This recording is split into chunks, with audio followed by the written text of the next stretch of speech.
데이터에 대한 등급을 세 가지 정도로 나눠요. 뭐 이제 되게 크레덴셜한 건지, 기밀성이 네, 필요한 건지, 아니면 오픈해도 되는 데이터인지, 네, 아니면은 내부에서만 봐야 되는 건지, 뭐 이런 용도를 가지고 구분을 해서 그 각각의 등급별로, 데이터에 대한 등급별로 이런 등급에 대한 거는 뭐 퍼블릭 클래스 써도 되고, 뭐 오픈 등급은 완전히 그냥 사스 써도 되고, 뭐 약간 이런 식으로 지금 등급을 좀 등급 기준으로 망블리 규제를 완화하려고 하는 움직임이 계속되고 있지만, 어쨌든 이것도 시간이 한참 걸릴 거다. 그렇죠. 예, 법을 개정하는 거는 오래 오래 걸리니까. 걸리기도 하고, 사실은, 근데 이제 이거는 보통 법을 개정하는 내용일 수도 있고, 아까 제가 얘기한 것처럼 그 항목이 어디에 네, 있냐를 봐야 돼요. 보통 법에는 어떠한 개인정보를 보호하기 위한, 뭐 예를 들어 개인정보 보호법을 얘기해 주면은 개인정보를 보호하기 위한 어떠한 보호 조치를 취해야 네, 된다라고 나와요. 네, 법에는. 네, 그러면은 어떻게 취해야 되는지에 대한 내용은 시행령이나 아니면은 지침이나 이런 해설 그 기준 뭐 이런 식으로 또 하위 네, 항목들이 나오거든요. 네네, 근데 법은 말씀드린 것처럼 국회에서 네, 국회의원들이 짬짬이 해가지고 네네, 통과시켜서 네, 시행이 되는 거고요. 네네. 근데 지침이나 아니면 시행령 이런 것들은 그 법을 관장하는 장관들이 그냥 이거 시행령 바꿀 수 있어요. 네네. 그래서 아, 법을 바꾸는 거는 칭, 국회가 움직여야 되고요. 네. 그 밑에 시행령 아니면 그 지침 이런 것들은 그 하위 그 국회의원이 아니라도 할 수 있다는 거예요. 뭐 음, 대통령이 할 수도 있고.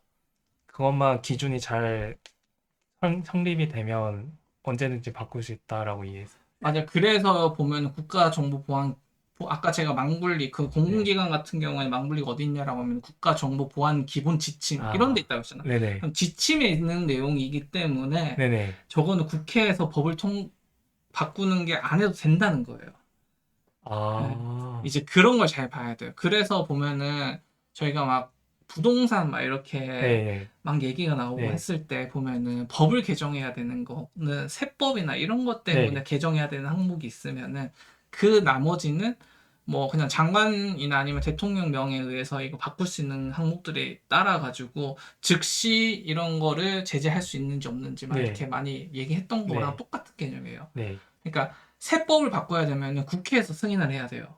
네네. 근데 뭐 금리를 올린다던가 아니면 이런 아, 것들은 사실은 뭐 국회에 동의가 없어도 할 수 있는 그쵸. 거예요. 네, 이거는 그런 거랑 비슷하다고 보면 돼요.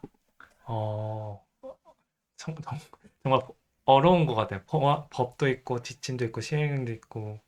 그러니까 이게 아, 약간 내려간다고 보면 돼요. 이제 점점 내려갈수록 우리 깔때기처럼 네네, 제일 위에 있는 법은 되게 포괄적인 내용을 들고 네네, 있어요. 그다음 네네, 점점 내려가면 내려갈수록 디테일한 정보들을 담고 네네, 있는 거죠. 네네, 그래서 보통 시행령, 시행규칙, 그리고 이 네. 시행규칙을 밑에 보면은 뭐 해설서, 뭐 가이드, 뭐 이런 내용들, 지침, 뭐 이런 식으로 계속 이제 내려가요. 음, 그렇기 때문에 실제로 저희가 현업에서 많이 볼 만한 내용들은 아까 말씀드린 것처럼 뭐 가이드, 해설서, 지침 뭐 이런 걸 딱 보면은 거기 안에 저희가 뭘 해야 되는지가 다 나와요. 대체로.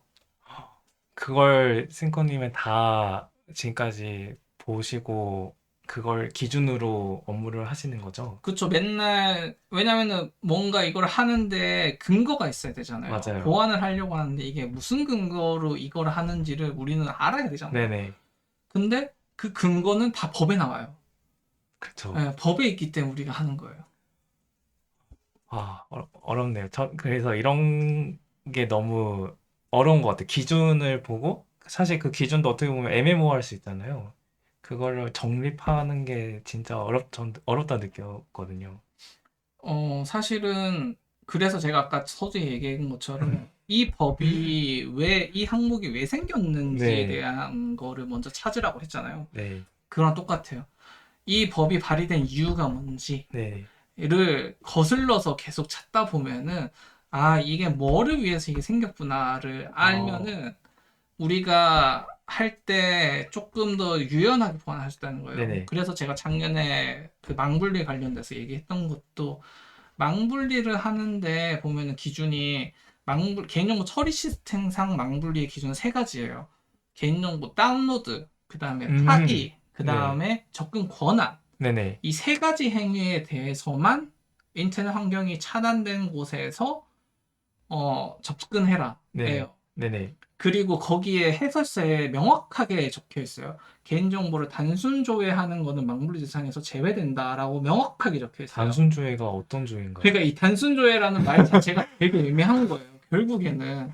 어. 그러니까 그냥 개인정보 처리 시스템에 접속해? 그럼 다 그냥 망분리에 아, 넣어버리는 거예요. 사실 그 단순 조회라는 판단 기준은 법정에서 할 수 있는 건가요, 그러면? 사실은 그게 정말 코에 걸면 코걸이, 귀에 걸면 귀걸이에요. 아, 그거를 우리가 헬스. 기업 입장에서 이거를 정해야 되는 거예요. 단순 조회를. 우리가 아, 이 정도까지는 단순 조회를 볼 내부 거야. 규정으로. 예. 뭐 예를 들어서 이런 거죠. 자, 사용자의 일은 우리가 내부 시스템, 인트라넷 같은 내부 시스템에서 어드민과 같은 이런 시스템에서 내부자 정보를 조회를 할 때, 뭐 그 고객의 정보를 조회를 할 때 음, 최소 두 가지 이상으로 조회를 하게끔 되어 있어요. 뭐 네. 예를 들어서 이름이라든가, 네. 이름과 뭐 이메일 주소나, 네. 아니면 이름과 뭐 전화번호라든가, 아니면 전화번호와 같이 완전히 하나의 고정된 식별자로만, 그러니까 그 중복이 없는 식별자로 무조건 인식해서 조회하게끔 되어 있어요. 네네. 그 이유가 뭐냐면은, 만약에 전화번호 뒷자리 뭐 네네. 1111이라고 만약에 딱 조회가 돼요. 네네. 그러면은 전화번호 1112 끝자리가 1112인 모든 사용자가 다 조회된다. 라고 하면은 실제로 그 중에서 내가 원하는 대상이 아닌 다른 사람들의 정보도 나올 수 있잖아요. 이런 건 단순 조회가 아닌 거예요. 아, 그리고 이렇게 조회를 했을 때 모든 정보가 눈에 보이는 모든 정보가 기본적으로 다 마스킹 되거나 안 네네. 보여야 돼요. 네네. 그 다음에 내가 뭐 특정한 행위를 할 때만 정보들이 보인다? 아, 그 정도는 단순 조회로 볼 수 있어요. 마스킹 되었기 때문에. 마스킹도 되어 있고, 그 다음에 그 정보들이 내가 뭔가 행위를 네. 해야지만이 실제로 다 보이는 정보고, 왜 그러냐면은 여기 보면 개인정보를 다운로드라고 하는 항목이 있잖아요. 네네.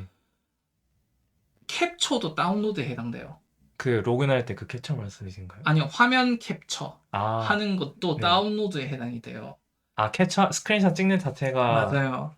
그래서 그 VDI 같은 경우에 들어가서 화면을 캡처하려고 하면은 캡처가 안 되게 검게 막는 이런 기술들도 들어가는 게 아, 저 항목 때문이에요. 그러면 그 보통 그 회사에서 문서 쓰기 위해서 뭐 노션을 쓸 수도 있고 뭐 컨퍼런스 쓸 수 있고 회사에서 내부적으로 문서를 쓸 거잖아요. 거기에 스크린샷 캡처하는 것도 다 아니죠. 그런 거 거기는 개인정보가 없잖아요. 만약에 있으면 걸리는 아, 거. 그럼요. 근데 그 개인정보가 고객의 개인정보가 아니라 뭐 임직원의 개인정보다? 그런 거는 크게 상관이 없어요. 아, 네. 이- 하면할수록 어려운 것 같아요. 사실 근데 아까 얘기한 것처럼 일반법이기 때문에 네, 임직원의 개인정보도 개인정보예요. 그 네네. 정보가 유출되면 개인정보 유출로 봐요. 네. 네. 그래서 저는 뭐 그냥 알아서 한 게 아니라 그냥 이름은 다 모자이크 처리하거든요. 그 스크린샷 찍을 때는. 그래서 그게 더 낫겠네요. 안전하길래. 맞아요. 그런데 이제 아까 얘기한 것처럼 요즘에는 모자이크 처리를 해도 AI 같은 걸로 모자이크를 풀 아, 수 있어요. 그래서 아예 저는 보통 그냥 검은 색깔 블랙으로 박스를 만들어가지고 검은 색깔로 해서 그냥 그거를 가려버려요. 아예 값 아, 자체를. 그게 낫겠네요. 모자이크는 이제 AI 기술이 워낙 발전해가지고 그 모자이크된 사진을 이미지를 업로드해서 그걸 복구할 수 있어요, 예전 네네. 데이터로. 그래서 이제 모자이크 쓰는 거를 다들 추천하지 않고 그냥 검은 색깔 박스 같은 걸로 그냥 아예 가려버리는 게 가장 더 안전한 방법이다라고 요즘 얘기하고 있어요. 감사합니다.